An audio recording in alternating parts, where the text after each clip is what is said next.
Hello everyone. So as I mentioned in the last video, I'm probably not going to do the video lectures from now on with the little video in the corner, unless, as I mentioned, I'll put a little poll up once we get through these first two chapters, and if that's something you really found helpful, then we can talk about it then, but otherwise, for now, I'm going to go with video lectures, or sorry, audio lectures only, just because it's a lot easier, the files are a lot smaller and easier to upload.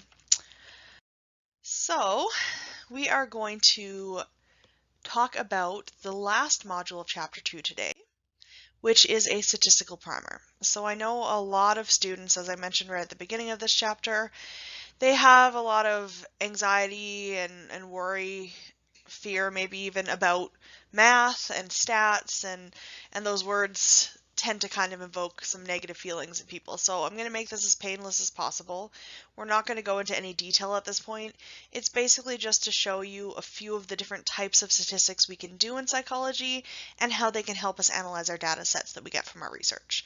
So at this point, we've gone through the different research designs, we talked about ethics in research, so this is kind of just the final step kind of in the puzzle. And so if you were to conduct research, once you get your results, you have your data sets, you're going to want to analyze them in some way so that you can come to your conclusions and then hopefully be able to publish your results.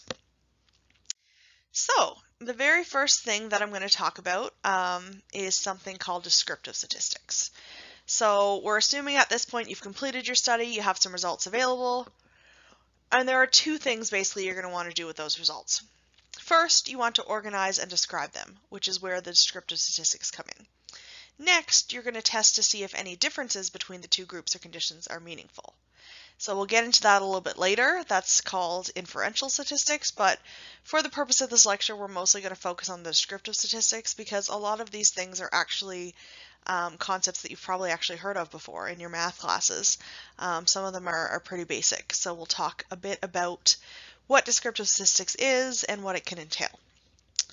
So descriptive statistics is defined as a set of techniques used to organize, summarize, and interpret our data. They include frequency, central tendency, and variability. So central tendency, you may recall learning about things like mean, median, and mode in your math classes in high school or even elementary. So that's what we mean there. Your variability is going to kind of take into account how spread out or how clustered the data set is around that central point. And then frequency, as defined here, is the number of observations that fall within a certain range of scores. So if you have a data set, you can organize your data in a way that, say you might say I want to organize it into 5-point intervals. So if you have data from 1 to 50, you might say we have kind of one bin from 1 to 5, one from 6 to 10, one from 11 to 15, and so on. And you're able to basically count how many of the data points fit in each of those categories. So that's what we mean by frequency. And I'll show you an example of a histogram in a second. Sometimes if we're able to kind of plot that data in maybe a histogram or kind of plot it in terms of how many data points fit in each of those categories, we're able to create a smooth line called a curve, which helps us represent the data. If we find that the curve, when we plot our data, the curve is symmetrical, it is known as a normal distribution or a bell curve.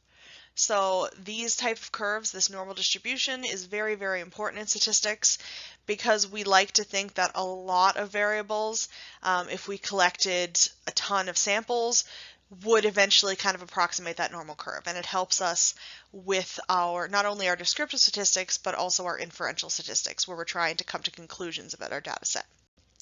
So the normal distribution is a symmetrical distribution with values clustered around a central mean value.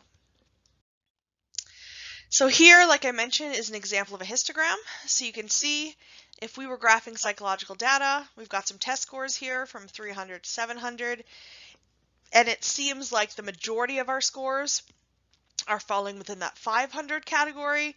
You've got a few at like a 450 to a 550 range. You've got a little bit less from a 400 to 600 range.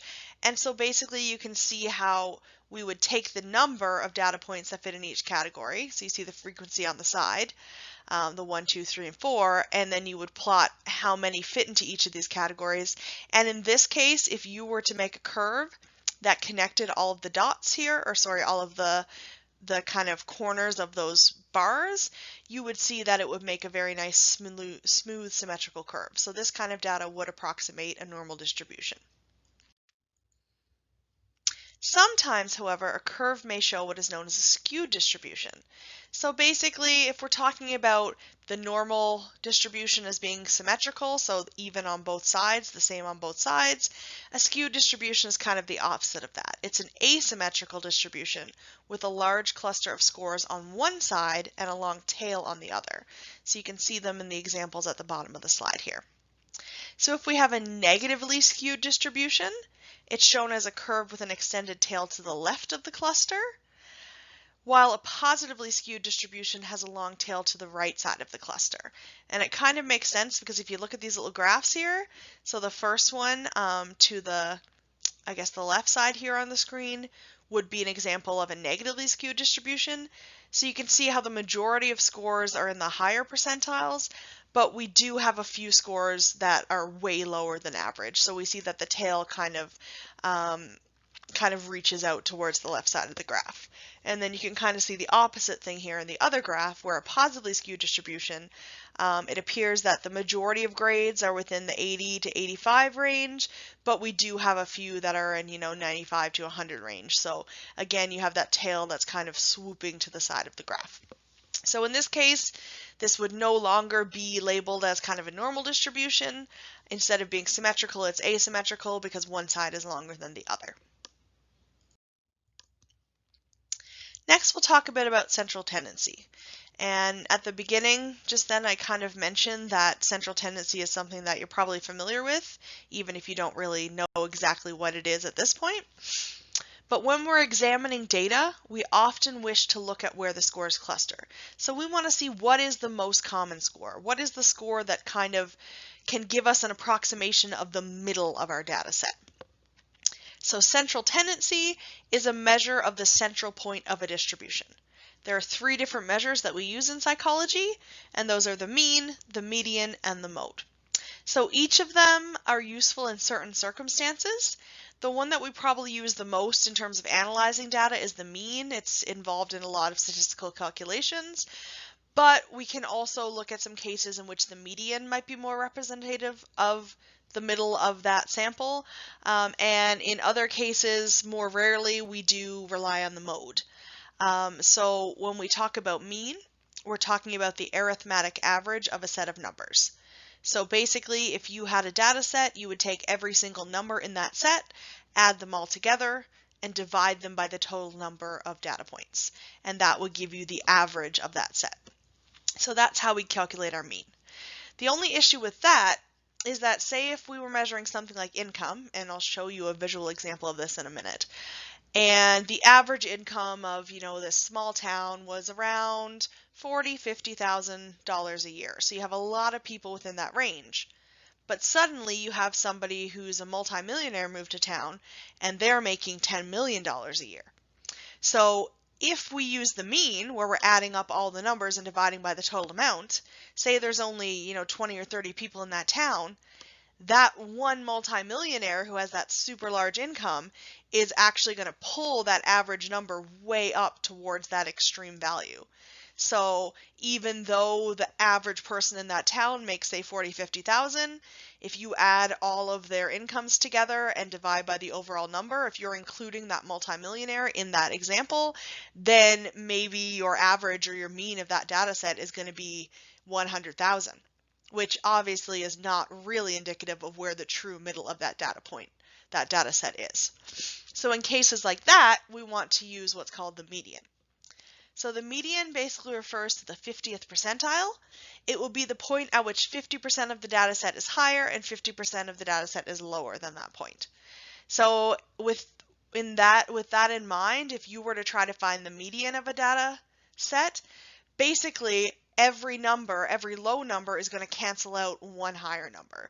So in the case that I just gave, if you had one person who's making 20,000 and the other guy who's making 10 million, they would kind of cancel each other out. Then maybe you have, a 30 and a 40, and basically they all cancel each other out until you finally reach the middle of that data set. So in that case, that extreme outlier of, the person who makes a ton of money is not going to influence the calculation of that median as much, because you're really just looking for what number is directly in the middle of the data set if you were to put them in chronological order. So median can be useful as a measure of central tendency, particularly when there are extreme outliers in our data set. And finally, we have the mode. The mode is essentially the category with the highest frequency. So it's not often used in terms of statistics, only because if you have a very large data set, you might have two numbers that are exactly the same, and so that would be considered your mode because there are two of those and one of every other value. But really it could just be a fluke. So it could be on the high end, it could be on the low end. It doesn't usually tell us anything about the actual midpoint of the data. The mode just means which data point you see the most in a data set. And unfortunately that doesn't necessarily always have to be anywhere near the middle of the data set. So really mode is only very important if we're talking about kind of deciding between different categories. So for example, if you had a vote for, say, a particular type of food to eat for lunch, and you had 20 people, 30 people in your class, and you were all voting, the mode would be whatever type of food had the most votes, and therefore it would be important in that case because, of course, that's probably the one you're going to go with. So really, unless you're kind of voting on things and trying to see which category has the most, yeses for it, the mode isn't really going to be that important or relevant in terms of finding the midpoint of that data set. So kind of to summarize what I've been talking about, in a normal distribution, the mean is typically used, but if there is a skew, researchers tend to use the median, and the mode is very rarely used. It does provide less information, but is useful when dealing with categories. So just to give you an example of central tendency in a symmetrical distribution, so again, this is pretty symmetrical. You see that you have, the highest point is in the middle, and as you go down on each side, it gets lower and lower at about the same rate in terms of our frequency. And so you can really see that because the distribution is symmetrical and you have the same number of values on each side, in this case, the mean, the median, and the mode should all be the same number, because whatever is going to be kind of your arithmetic average for this, so your mean, is probably very likely to also be the middle point, middle number in that data set, and it's also probably going to be the category with the highest frequency as well. So in a symmetrical distribution or normal distribution, it doesn't even necessarily matter which measure of central tendency you pick. However, if you look at central tendency in a skewed distribution, and this is kind of related to that example of income I was talking about earlier, you'll see that the mode here is 30,000 because 30,000 is kind of the one that we see appearing the most within that data set. Your median is 50,000 because that's, of course, your middle number if you put them all in order from smallest to largest. But your mean, because there are some higher values, maybe some values into the hundreds of thousands, it kind of brings your mean up closer to those more extreme values. And so you can see in this case that the one that's probably the best indication of the center of this data set would probably be the median in this case, and not necessarily the mean. I'm hoping this is making sense to you so far. If it's a little tricky, you can't quite understand it, don't worry too much about it at this point. Like I said, this is literally just kind of a brief introduction to statistics. It's just meant to kind of show you some of the things we do with stats, but I don't want to make it super complicated, and I don't want to worry you too much at this point. So as long as you can kind of understand the key terms and concepts, you should be fine. So central tendency helps us identify clusters. It helps us to see where the midpoint of that data set is. But of course, this only tells us part of the story. So next, what we have to take into account is the variability of the data set. So variability refers to the degree to which scores are dispersed in a distribution. If you have very high variability, it means that there's kind of a wide range of scores within that data set. Whereas if you have low variability, it means that the scores you have are probably in a pretty, maybe they're if your mean is say 45, maybe your scores are all typically from like 43 to 47. So they're all pretty clustered around that central value.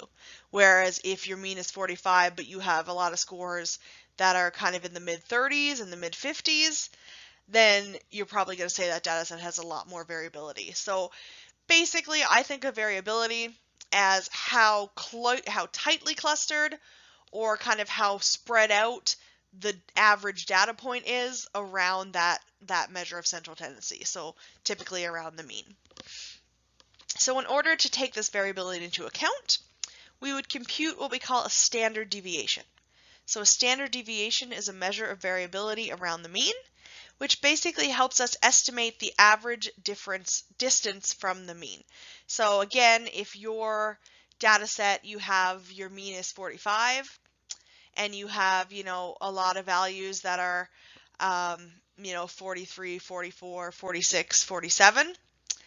In order to calculate the standard deviation, you must basically subtract the mean from each data point, or subtract each data point from the mean. It doesn't really matter which way you do it. But basically, you are showing how close, on average, each of those data points are to that mean value. So in a case like that, where they're all very tightly clustered, your differences are only going to be, by 1 point or 2 points at most. So your standard deviation is going to end up being very low. So the way we calculate it is, again, we basically subtract the mean from each value. We end up squaring it, we add them all together, we take the mean, and then we take the square root, which, again, beyond the scope of what you're doing right now, but you will have a lot smaller of a number if, in general, those data points are very close to the mean. However, if your mean is 45 and you have a bunch of 35s and 55s in your data set, you can still get that same mean, but if you were to calculate the average distance from each score to that mean value, in that case, if you're subtracting 45 from 35 or 45 from 55, you're getting 10 each time. So your number, when you run those calculations, your standard deviation, the number that you obtain, is going to be a lot bigger, which again indicates more variability because the numbers are further spread out around that mean. So standard deviations allow us to see how different scores relate both to the mean, but also to each other. So by subtracting the mean from each, we're able to see how each individual score varies from that mean value, and also kind of how the scores are spread out or clustered in general. So this is just a little chart that helps us to kind of visualize what is meant by variability. So if you have, your frequency chart like this, and you see that it's a very kind of steep curve with a kind of very pointy middle, that would indicate to us that there is not a whole lot of variability in that data set. So in both of these data sets, you should be able to see that the mean value, because they are both symmetrical, the mean value will be at the height, essentially, of these curves at the kind of apex there. And so you should see that in this case, it looks like the mean would be around 15 for both of these. But if you look at the red line, you see that it's very kind of narrow and pointed. And so in general, each score does not vary a whole lot from that mean value. Whereas with the black line here, we see that again, the middle score, the middle value, or the mean seems to be about 15, but we see that the slope is a little less steep and it kind of spreads out a little bit more. So that means there are more numbers in that data set that kind of are towards the extreme points of the range of data. So in that case, if you were to calculate the standard deviation, you would find that the standard deviation is a lot higher. So there's a lot more variability in that data. This is something that I'm not really going to get into a whole lot at this point because, again, it's kind of beyond the scope of this course. But because we know that in a normal distribution, there's a certain percentage of the data that should fall within each standard deviation, we are able to basically estimate how rare a score is based on how many standard deviations it is from the mean. So you can see, if you look at this, if 0 is our mean here, we can see that if you go up 1 standard deviation from that mean, within that section of the graph, we should account for approximately 34% of our data. If you go from -1 to +1 in terms of standard deviation, so say your mean is 10, your standard deviation is 2, so that would tell us plus or minus 1 is going to be approximately from 8 to 12, and we should see that about 68% of the data in our data set would fit between those two values. So you can see the further away a number is in terms of standard deviation, the more rare it is that you will see that number within your data set. So once you get up to, like, say, above 2 standard deviations, you've only got about 2.5% of the data set that's going to be above 2.5 standard deviations, or sorry, above 2 standard deviations.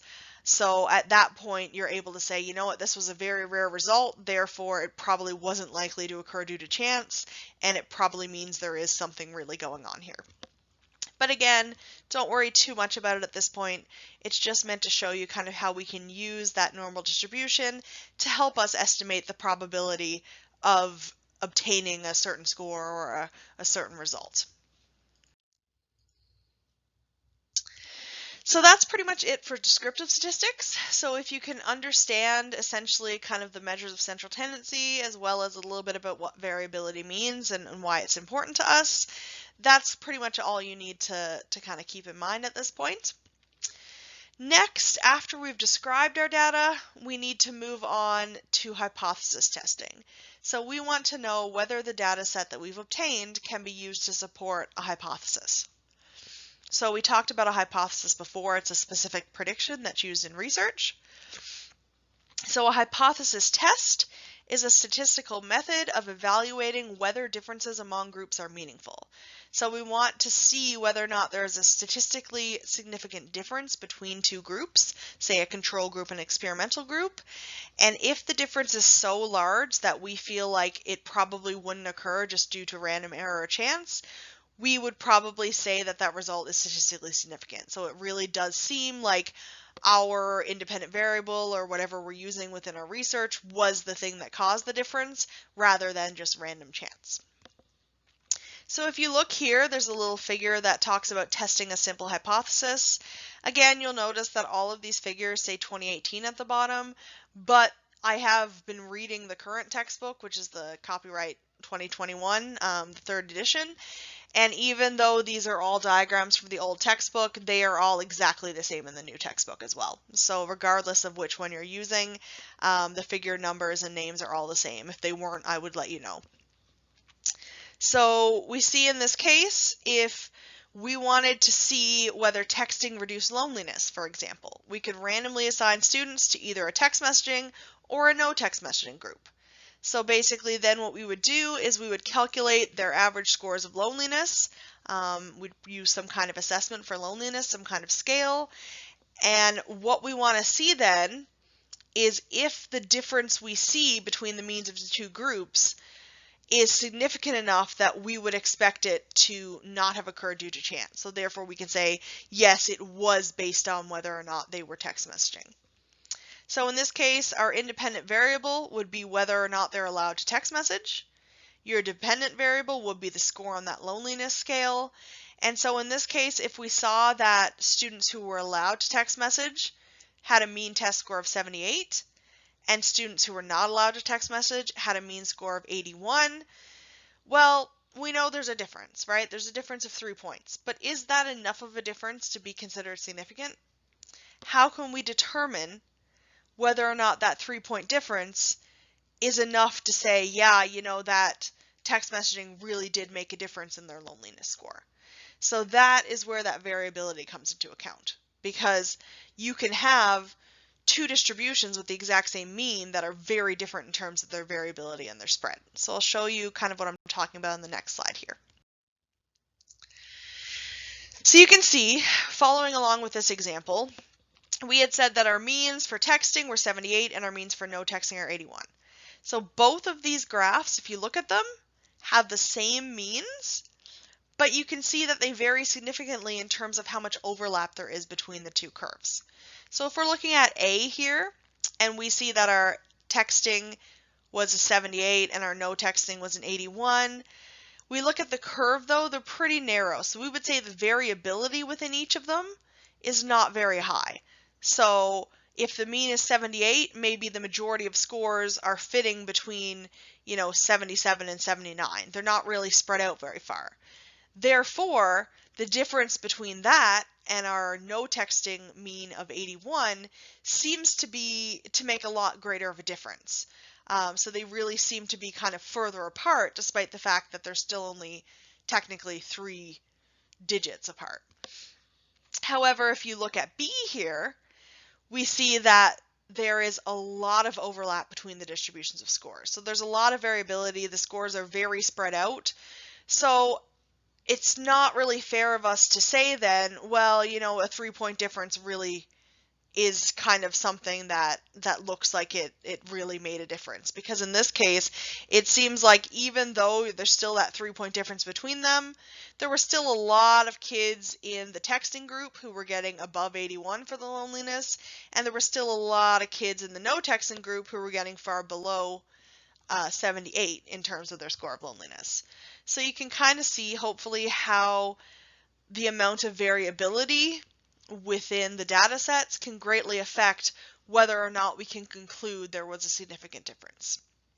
Again, I understand that at this point this is all probably very confusing. I'm not going to be asking you to test hypotheses or anything like that. Just understanding the general terms and some of the concepts for now is kind of what we're after at this point. Finally, we're going to talk briefly about the issue of statistical significance. So I've been touching on this, but not really talking about kind of how we predict and how we try to find that statistical significance. So it's essentially defined as the means of the group are farther apart than you would expect to occur by random chance alone. So if you think about the graphs that we just saw, well, in that second graph, they weren't really far enough, those two means, for us to reasonably conclude that there wasn't just chance at play there. There was just too much overlap. So the statistical significance is essentially based on 2 different hypotheses. The first is the null hypothesis, and that one assumes that any differences between the 2 groups or conditions is due to chance alone. So it's interesting because basically our null hypothesis is kind of the prediction that nothing is happening. And even though we obviously want to see some effect in our results, the null hypothesis is actually the one that we test. The experimental hypothesis, on the other hand, assumes that any differences are due to a variable in control by the experimenter. So basically your null hypothesis says there is no effect of whatever you're studying, and the experimental hypothesis says that there is an effect. The problem with that is, as we kind of mentioned throughout the rest of the chapter, sometimes there might be kind of variables that interfere with your results, and so we can never really fully prove that what we did, in this case whether or not we allowed texting for the students, we can never really prove that that was what caused the difference in loneliness scores. So even though it really looks like, hey, there's a big difference here, we could never fully say 100% that our experimental hypothesis was right. So instead of trying to prove the experimental hypothesis, what we basically try to do is to reject the null hypothesis. So we're not trying to prove there is a result, we're simply trying to prove that there wasn't not a result. I know it's kind of confusing, it's a double negative, but we're trying to basically prove that the differences probably didn't occur due to chance, if that makes sense. So the way we write probability when we talk about the probability of whether or not a result is due to chance, we write it as what we call a p-value. So a lower p-value indicates a decreased likelihood that the result is due to chance. So we want a low p-value. A low p-value is good. You can think of p-values kind of like percentages. So if you have a p-value, as you see in the next line, of 0.05, that tells us, if you think of 0.05 as a percent, is 5%. So basically that's saying that typically only 5 or fewer times out of 100 would you see that result. So obviously if we look at something and I told you, this only happens less than 5 in 100 times, you'd probably think that that's a pretty rare occurrence, right? So if we can show that that's a rare enough occurrence, we can say, well, it's probably not just due to chance, it probably really is due to whatever we were doing within the context of our research. So a result is considered significant only if it would be expected to occur by chance very rarely. So lower p-values are good. If we get a p-value that's low enough, we can reject the null hypothesis. We say, nope, we don't think the difference is due to chance. Therefore, we think that what we did actually did have an effect, and that's what we're measuring. So basically, our p-value, like you see there, of less than 0.05 means that that result would have occurred typically 5 or fewer times out of 100. Unfortunately, even when psychologists agree on the reliability and the meaning of a finding, they may not always see eye to eye with regards to its ultimate relevance. So sometimes we find results that are statistically significant. We say, hey, this is a very, we see a big difference between these two groups. It probably isn't due to chance. It's probably due to our manipulation. But that doesn't necessarily mean that it's of consequence to our daily life. Maybe it's not something that's just that important in the grand scheme of things.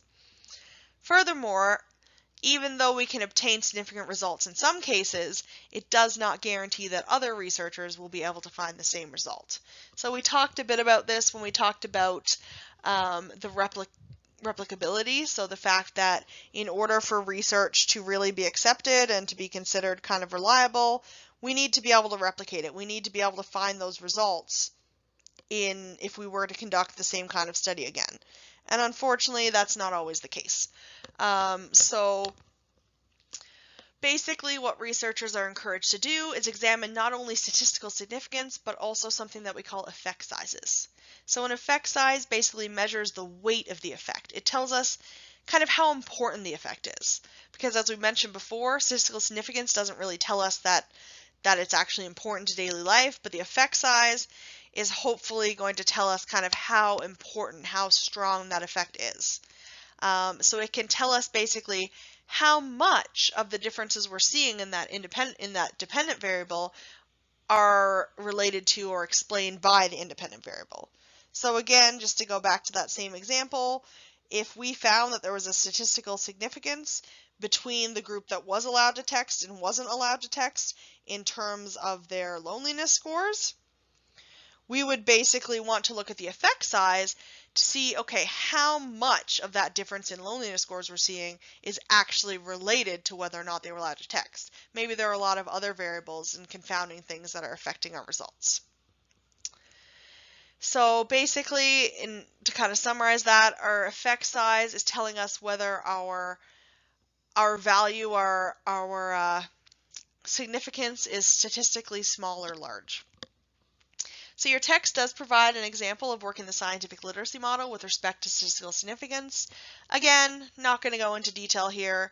That's pretty much enough for our purposes at this point, but you should be familiar with these terms, and hopefully having seen them at this point and kind of studied them a bit, you would be able to more adequately answer questions that are going to come up in future courses and things like that, or kind of hopefully it'll give you that basis to kind of understand things that might come up in a stats course in maybe a second or third year.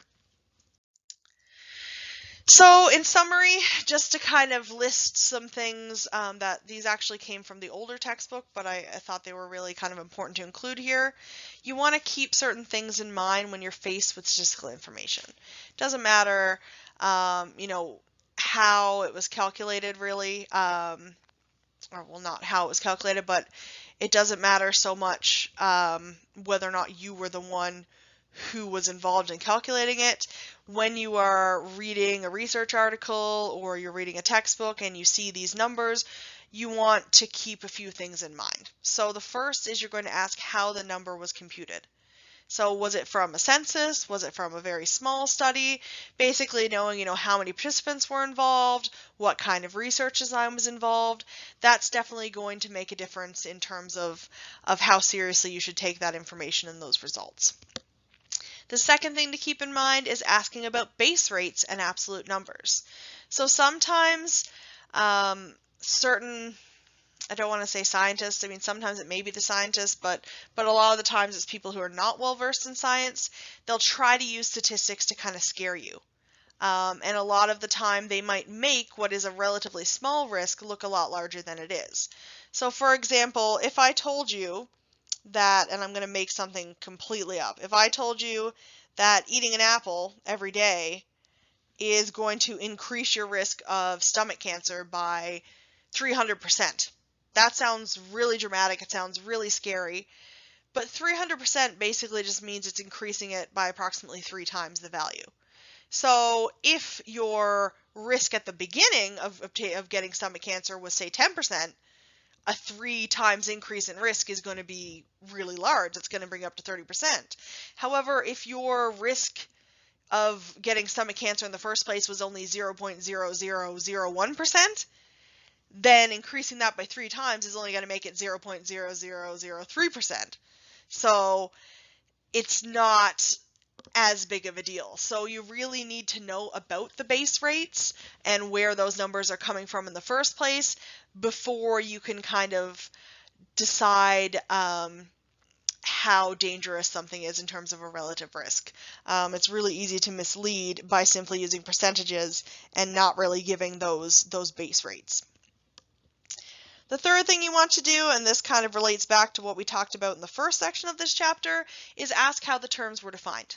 So we want to make sure that we're using operational definitions. So we're basically defining things as how we're going to measure them within the context of our research. And we want to make sure that the operational definitions that were used make sense. The fourth thing to keep in mind is to always look for a control group. So if you have, a group, and say, again, we'll go back to the caffeine and alertness example. If I just gave a bunch of people coffee and measured their alertness and I found that they had really high alertness scores, well, that's great. But is that because of the coffee? Does that mean that the coffee had an impact? Well, unless we know what the base rate or the kind of general average level of alertness is, there's no way to tell whether or not the coffee actually increased that alertness. So just because the numbers might look large when you kind of analyze, when you look at the alertness scores for the group, the average alertness score, that doesn't actually mean that it has been increased by the coffee. Maybe that's kind of more what the average score would look like. So when looking for a control group, that control group that doesn't receive the intervention can kind of give us that baseline for comparison and allow us to make kind of more informed conclusions about the data. And the fifth thing and final thing to keep in mind when you're faced with statistical information is to be cautious about correlations. So again, and I told you I'd say this over and over again throughout the course of this class, and even if you continue on with me to the second half, I'll keep saying this. Correlation does not equal causation. Just because two things are related does not mean that one causes the other. It could be that the other causes the one, or it could be that a third unrelated variable kind of causes both of them. So we can't take information about relatedness and assume that it means there's some causation there, that one thing causes the other. So that is it for chapter 2. This is the end of the chapter altogether. I'm going to post all these videos now, and this will be our lecture, I believe, for the 23rd. So then on the 25th, we will have a review class, so you're going to want to attend class on that day. We'll have a live Zoom class where we can review for the test, and I think your very first test is scheduled for Monday, September 28th. So I will see you in class over the next couple weeks in the chat rooms. If you have any questions outside of class, feel free to shoot me a message through email or even through Moodle, because that does go straight to my email as well, and I'll get back to you. But other than that, I hope you enjoyed learning a bit about the research methods that we use in psychology, and after we finish this and finish our test, we'll be able to move on to the chapters on memory and learning. So thanks for listening, and I will see you in class.